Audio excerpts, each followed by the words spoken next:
مرحبا قول شاعر ذي بشعره صعب، الصاحب الجيد ذي فيها صفة شاملة، لك التحية تخصك عد ما قد رعد، وما نزل سيل من مزنه في السايلة، القلب من حن سمع شعرك أشوفه برد،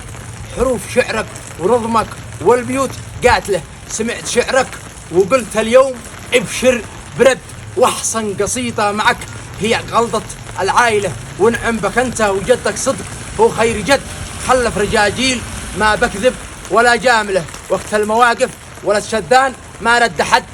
وقت المواقف ولا الشذان ما رد حد، ينفع صديقه إذا الدنيا معه قاحله. يا أخ يوسف أقول لك صاحبك ما وجدت، في بعض الأصحاب ذي هي صدق متخاذله، ذي كنت واثق بأنه رزق ظهري شرد، وقت الله ما أشوفه ولا قابله، احذر من اللي يقول لك في الظروف يعتمد،